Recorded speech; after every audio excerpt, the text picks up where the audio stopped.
What's up, guys? Welcome back to Just Josh and Amber. Today, we got another story time for you guys. As promised, I said that last story time gets to 20 likes. You guys did it! Thank you guys for listening to that story. Like I said, there's a lot of threads to that story, so this is part 2. This is part 1.5. Yeah, this is like what prompted us to actually meet. So the last story was us, how we met. This is what caused us to meet. Or you can even say who. Yeah, they'll find out. Yeah, so let's get right into the story. This story is more like my story, so I'm probably gonna do most of the speaking, but Amber was a huge part of it. So butt in anytime you want to. You know you have the right to just boop, and then I go. Like this? Boop. Yeah. And you'll stop? Yes. And then I go? Yes. I do. Alright, so this goes back to when I graduated high school. Well, a little bit like the graduation timing of high school. I was 260 pounds. Let's put a picture. Yeah, picture.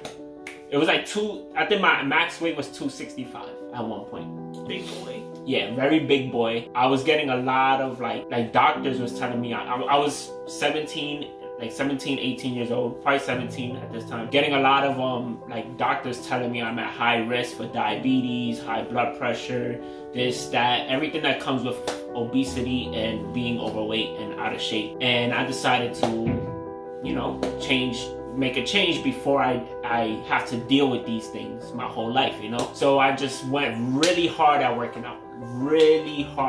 Like, I was working out twice a day, every day, non-stop. It's tough. You got to be in the right mindset. But working out mornings and night, every day, while I was still going to school. And I went for the whole month of March, I went with only eating vegetables and baked chicken every single day and drinking water. I'll make another video telling you guys like the tips and like what I did to lose weight if you guys want that. Yeah, let us know. Let us know in the comments. We could all do Get Fit journey together. Yeah, let's do it, man. Let's do it. I love fitness, but right now I'm in a stage where I need the motivation as well because I haven't been working out myself. I know how much it matters, and I know how much better you feel when it's done because I was at that place of like being a workout-aholic. Wow. So yeah, if you guys want that video, let us know. We'll definitely give you the tips. And yeah, you could try it out, or comment what you did to lose your weight if you already went through that process. So yeah, I went from 265 to 180 in the matter of like 4.5 months. Doing that whole like journey of losing weight and working out. It was a great process. I lost a lot of weight. I was feeling great. I was in the best shape of my life. I was feeling so good that I actually ended up getting my personal training license, and I was training for Crunch Fitness. After being like a year in shape, being a trainer and all of this stuff, like I was in a good place. I was in shape. I felt good and all of that. When I lost this weight, I was also like, although I was feeling good, I knew I was also like in a wrong pathway of life, because this was before like I gave my life to God and I became a Christian and all of that stuff. So at this time I was like graduated high school. I wasn't working. All I did was work out, and with my free time I just drank a lot. I was always drinking. Yeah, this was like, it wasn't every day I was drinking, but I would say at least 4 times a week that I would drink for no reason. Like I'll be home alone and I'll just drink. Drinking like every day. What was dangerous about that was it wasn't because I was depressed or anything like that. It wasn't like a feeling that if I removed myself from that feeling, I would stop drinking. I was at a happy place. I was at probably the happiest, up until that point, the happiest I ever felt, because I just lost weight and I was feeling good. So drinking was like something I liked to do. I liked the feeling of it and all of that stuff. So that's very dangerous. If you're ever in that point, then that's dangerous, because you never know when you become addicted to it, and now it's hard to pull back. After a year of being in good shape and all of that, I started feeling very tired. Like I would run in the gym, and I used to tell my brother all the time, like, yo, my legs feel fatigued. Like I can't even get to 10 minutes of running without stopping. Like that's not normal, because I was in good shape. I was running all the time with no problem. So after a week of feeling like that, I was like, this is strange. There was one night, my grandmother's a diabetic, and we was like drinking and like hanging out that night. We ate food and all of that, and I used the bathroom. And a side effect, forgetful. right? Forgetfulness. Yeah, what are you trying to say? Because you peed and you forgot to flush the toilet. Oh, okay. So yeah, I went to use the bathroom. I did a number 1, forgot to use the bathroom, stepped out. Forgot to use the bathroom? I mean, forgot to flush.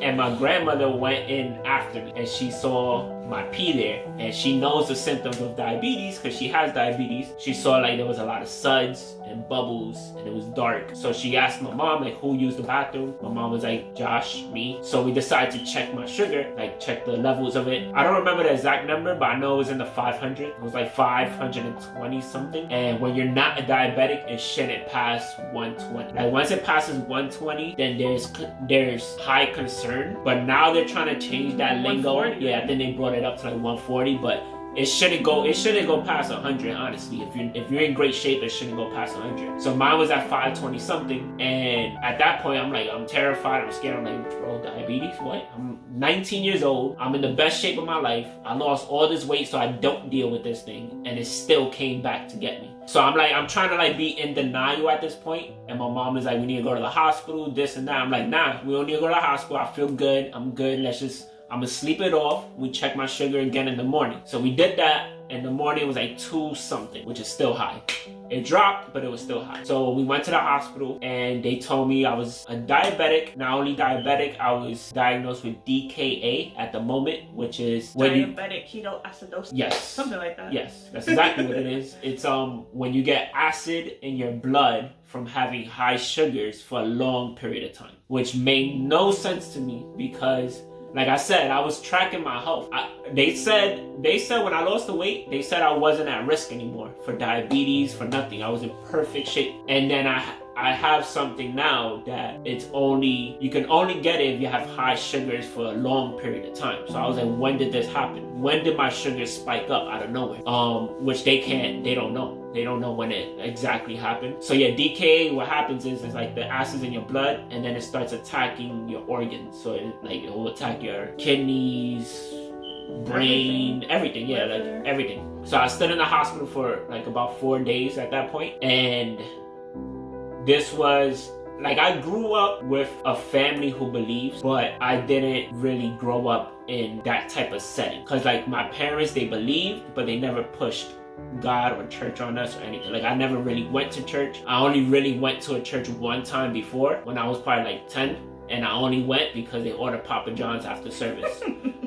So we went there a few times, but I didn't care about anything they were talking about. I was just thinking about the pizza afterwards, and that's it.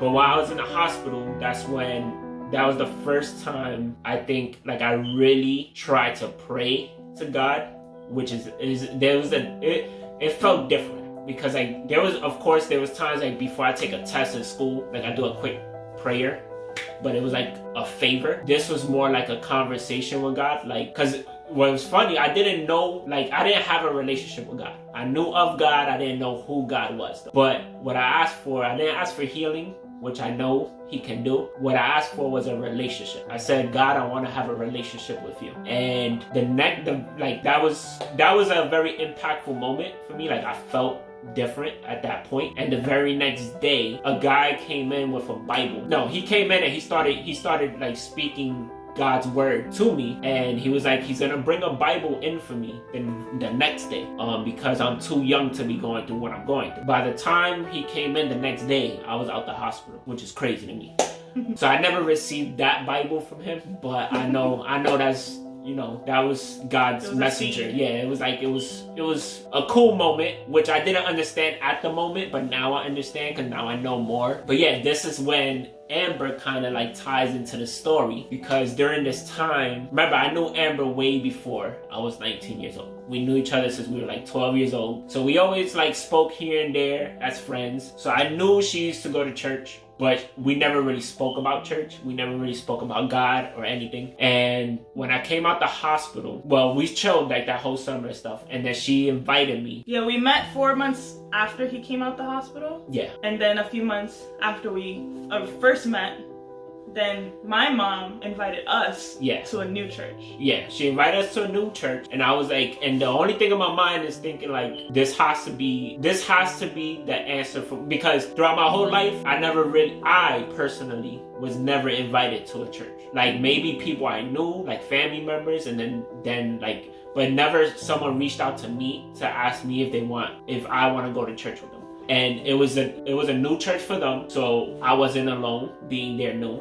So I was like, okay, I'll feel more comfortable going if we all knew, you know? So I went, as I'm going up the stairs, I will always remember this moment, because this is like the first time like I actually felt God's presence. It was a song playing, a worship song called Closer. We could probably link it down below in the description if you guys want to hear the song. That song is all about relationship. It's all about getting closer with God in a relationship type of way. That song like will always be my favorite song because of that, because I really do believe that was God's way of speaking to me. Like, this is what you asked for, and this is what you're gonna get. And we were late that day. We were late. That was the song that was playing. We were late that day because worship already started. And as I'm going up the stairs, and I don't know, like, if anybody knows me, I'm very into music, and I'm very into word when it comes to music. Like, I can listen to music a cappella, because I really just try to pay attention to what's being said. And the words captured me right away of the song. It wasn't like the loud drums, piano, whatever, the people. It was the words of the song that captured me right away. And then as I'm going in and I learned about like the church is all about relationship with God, which is another like answer from God. Like, God is literally telling me, this is what you need to do, and this is how it needs to be done to have that relationship with me. And yeah. 6.5 years later, we're still there. 6.5 years later, we still in that church. We still love God. We still have fun. This is to show you, like, even if you're a believer, you can still have fun. You can still have a YouTube channel pranking your mom. It's okay. Forgiveness is already there. Like, God already forgave us for all things that we already did. So you can prank your mom and God's gonna be like, oh. But nah, kids, don't prank your mom, because we already have stories that kids are pranking their parents. Don't do that. Forgive me for the next pranks that I'm gonna do for you, on you. Okay? God forgives you. Yeah, but you still have to forgive me too. I forgive you. But yeah, like, kids, don't do all the pranks that we do to your parents unless your parents are, like, you have to know they're okay with it. Like, my mom, it's a different story. She's gonna comment down below, Josh, I'm not okay with it. Yeah, it's a different story because she's not okay with it, but she's still with it. I'm okay with her not being okay with it, because you're digging the hole deeper. Because I'm okay with her slapping me. But if you don't want to get slapped by your mom, then don't do it. Just don't do it. But yeah, that's what prompted us to meet. It was all because of God. Yeah, it wasn't like we had I didn't know he was a diabetic until like 2 months after we met. Yeah, like, so it was literally like a divine appointment for us to meet. Like, we didn't meet because of us having a conversation of let's go to church together. We met before that conversation, but God set all of that up to bring me to that church and to bring me to have a relationship with Him, and for me to hear that song. Like, all of that stuff happened for a reason. Like, remember, me and Amber knew each other since 12. We never met. What's the coincidence that that's when we met? When her transition to a new church was gonna happen, I was going through that at that moment, and it all tied into a relationship. And then now I have a relationship with her, she has a relationship with me, I have a relationship with him, she has a relationship with him, and we have a relationship with him. And yeah, it's like a circle, like a triangle, or it's like a cross. Ooh. We learned that. But yeah, let me show you guys. Like, we did. Let me get more in depth in this. This is like the medication I take for diabetes. This one I take 4 times a day, sometimes, because this one is with every meal. Every time I'm gonna eat, I take this with a needle. With a needle, I inject this into my body. 4 times a day, 3 times a day, 6 times a day. Sometimes he lets me put. Depends how many times I eat, because it in his arm. It's supposed to be every time I eat. This one I take every night, right before I go to sleep. And yeah, it's injections all the time, which is a little annoying, but it's something I deal with. This is how I check my sugar to see where it's at, how to like monitor it, how to like get it under control. He pricks with this. Oh wait, I forgot okay, go ahead. He pricks with this. This goes into this machine, the blood goes into the machine, and the numbers come up. Yeah. I forgot an important part about this. When I was diagnosed, what they diagnosed me with. I thought you were gonna say about it. No, yeah, I forgot. It's slipped my mind. So backtrack to that moment. This is how I'm gonna end it. When I was diagnosed with diabetes, there's two types. There's type 1, type 2. Type 1 is usually insulin dependent, where you take these medications all the time. You can't do without it. Doesn't matter how you eat, your body's not producing insulin. Type 2, your body produces insulin, but it needs a little bit of help. So sometimes you need to take medication. Sometimes it's not even the injections. A lot of the type 2s take pills to control that. Those are usually people that get diabetes because they're overweight. And then once they lose the weight, the diabetes kind of just goes away. Yeah. My case was a little weird because I was overweight, but I lost weight. But then I was 19 years old. Usually type 1, you're born with diabetes. So even the doctors were very confused. They were like trying to pinpoint how or why this happened. And when they diagnosed me with type 1.5. What? Question mark?